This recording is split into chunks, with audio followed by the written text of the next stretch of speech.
بسم اللہ الرحمن الرحیم۔ محترم ناظرین، السلام علیکم۔ جب حضرت نوح علیہ السلام گمراہ مشرکین کی ہدایت سے مایوس ہو گئے تو انہوں نے اللہ کے حکم سے کشتی بنانا شروع کی۔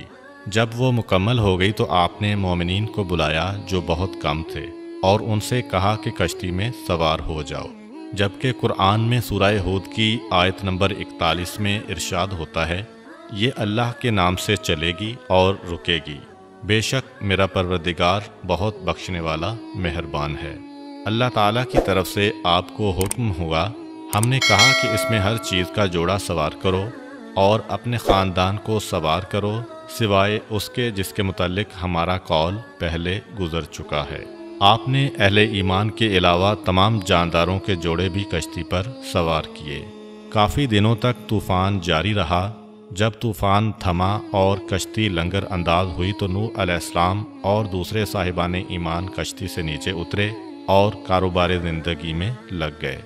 حضرت نوح علیہ السلام نے گھڑے بنانا شروع کیے۔ آپ مٹی سے گھڑے بناتے اور انہیں لوگوں کے ہاتھوں فروخت کرتے تھے اور اس سے جو قیمت وصول ہوتی اس سے اپنی زندگی کی ضروریات پوری کیا کرتے تھے۔ ایک دن ایک فرشتہ انسانی صورت میں ان کے پاس آیا اور ان سے بہت سے گھڑے خرید لیے اور ان کی قیمت ادا کی۔ پھر اس نے ایک ایک گھڑا لے کر آپ کے سامنے توڑنا شروع کر دیا۔ آپ کو اس کا یہ عمل ناگوار گزرا۔ کچھ دیر تو آپ یہ دیکھتے رہے، لیکن جب وہ باز نہ آیا تو آپ کے صبر کا بندھن ٹوٹ گیا اور اس سے فرمایا، اے شخص، تو یہ کیا کر رہا ہے؟ تو میرے ہاتھ کے بنائے ہوئے گھڑے کیوں توڑ رہا ہے؟ گاہک نے کہا، آپ کا اس سے کیا واسطہ ہے؟ یہ گھڑے میں آپ سے خرید چکا ہوں اور اس کی قیمت ادا کر چکا ہوں، اب یہ میری ملکیت ہیں، میں انہیں توڑوں تو آپ کو کیا اعتراض ہے؟ حضرت نوح علیہ السلام نے کہا، یہ درست ہے تو نے یہ گھڑے خریدے ہیں، لیکن یہ بھی حقیقت ہے کہ میں نے ان کے بنانے میں بڑی مشقت کی ہے۔ اگرچہ انہیں بیچ چکا ہوں، پھر بھی میں اپنے ہاتھ کی بنی ہوئی چیز کو یوں تلف ہوتا ہوا نہیں دیکھ سکتا۔ گاہک جو کہ دراصل فرشتہ تھا نے کہا، آپ نے یہ گھڑے خلق نہیں کیے، صرف بنائے ہیں، اس کے باوجود تلف ہوتے ہوئے نہیں دیکھ سکتے، تو آپ نے خدا سے اس کی مخلوق تلف کرنے کی دعا کیوں کی تھی؟ حضرت نوح علیہ السلام نے یہ بات سنی تو آپ رونے لگے۔ آپ کے شب و روز نوحہ و زاری میں بسر ہونے لگے۔ آپ نے اتنی نوحہ و زاری کی کہ لوگوں نے آپ کا نام ہی نوح رکھ دیا، جس کے معنی ہے نوحہ و زاری کرنے والا۔ بیان کیا جاتا ہے کہ ایک دفعہ اللہ تعالیٰ نے حضرت موسیٰ علیہ السلام کو وحی فرمائی، اب جب مناجات کے لیے آنا تو اپنے ساتھ کسی ایسے کو لے کر آنا جس کے متعلق تمہارا عقیدہ ہو کہ تم اس سے برتر اور افضل ہو۔ موسیٰ علیہ السلام نے بہت غور کیا، ادھر ادھر دیکھا اور لوگوں کے چہروں کو دیکھا، لیکن انہیں یہ جرت نہ ہوئی کہ اپنے آپ کو کسی سے برتر اور افضل قرار دیتے اور دوسرے کو اپنے سے کمتر اور ہیج تصور کرتے۔ انسانوں سے مایوس ہو کر آپ نے حیوانات پر نظر کی، لیکن انہیں حیوانات میں بھی اپنا مطلوبہ حیوان دکھائی نہ دیا۔ وہ مایوس ہونے کو تھے کہ ان کی نظر ایک خارش زدہ کتے پر پڑی۔ انہوں نے اپنے آپ سے کہا، اگر میں اسے اپنے ساتھ لے جاؤں تو شاید بات بن جائے۔ یہ سوچ کر انہوں نے اس کتے کے گلے میں رسی ڈالی اور اسے لے کر خدا سے مناجات کے لیے چل پڑے۔ تھوڑی دور جانے کے بعد انہوں نے اپنے فعل پر ندامت محسوس کی اور کتے کے گلے سے رسی نکال دی اور اسے بھگا دیا۔ جب آپ مقام مناجات پر پہنچے تو اللہ تعالیٰ نے فرمایا، اے موسیٰ علیہ السلام، کیا تم اپنے سے کمتر چیز اپنے ساتھ لائے ہو؟ موسیٰ علیہ السلام نے عرض کیا، خدایا، جس کا تو نے مطالبہ کیا ہے وہ چیز مجھے نہیں ملی۔ اللہ نے فرمایا، مجھے اپنی عزت و جلال کی قسم، اگر تو اس کتے کو بھی اپنے سے کمتر سمجھ کر یہاں لے آتا تو میں تیرا نام دیوان انبیاء سے خارج کر دیتا۔ محترم ناظرین، ہم سب کو بھی اللہ تعالیٰ کے اس پیارے پیغمبر کے واقعہ سے سبق سیکھنا چاہیے۔ ہم میں سے بہت سے لوگ ایسے ہیں کہ جن کے پاس تھوڑی سی دولت آ جائے تو وہ غرور و تکبر میں مبتلا ہو جاتے ہیں اور اپنے ارد گرد کے لوگوں کو حقارت کی نظر سے دیکھنا شروع کر دیتے ہیں۔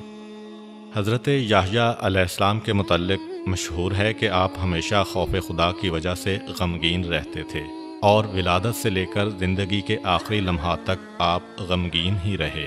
آپ کے گریا و بکا کا سلسلہ کسی وقت بھی منقطع نہیں ہوا اور کسی نے کبھی آپ کو ہنستا مسکراتا ہوا نہیں دیکھا۔ ایک مرتبہ حضرت زکریا علیہ السلام نے بارگاہ احدیت میں عرض کیا، خدایا میں نے تجھ سے اس لیے بیٹا طلب کیا تھا کہ میری آنکھوں کی ٹھنڈک بنے اور میرے لیے خوشی اور مسرت کا ذریعہ ثابت ہو، لیکن تو نے مجھے جو بیٹا عطا کیا ہے وہ تو ہمیشہ غمگین رہتا ہے اور ہر وقت روتا رہتا ہے۔ پھر ایک دن حضرت زکریا علیہ السلام نے اپنے فرزند سے فرمایا، میں نے خدا سے بیٹا مانگا تھا تاکہ میرے لیے خوشی کا ذریعہ بنے، جبکہ تو ہمیشہ غمگین رہتا ہے۔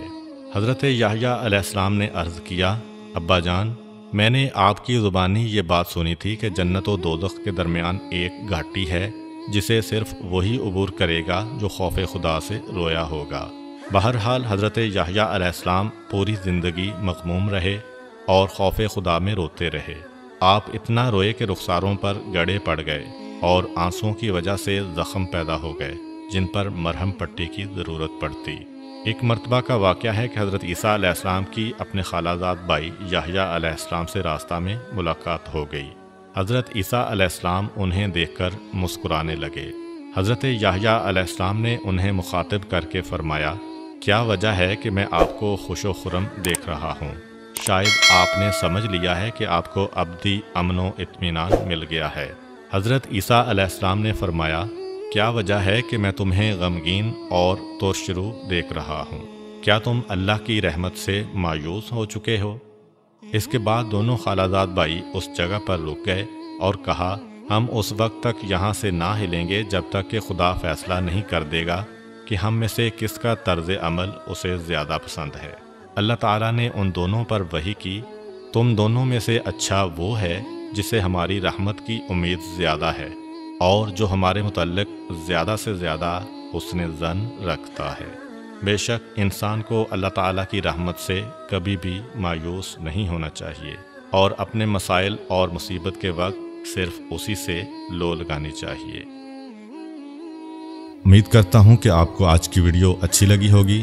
اگر آپ کو ہماری ویڈیو اچھی لگی ہے تو ویڈیو کو لائک کریں اور مزید اس طرح کی ویڈیوز دیکھنے کے لیے ہمارا چینل سبسکرائب کر لیں۔ ملتے ہیں نیکسٹ ویڈیو میں، اجازت دیجیے، اللہ حافظ۔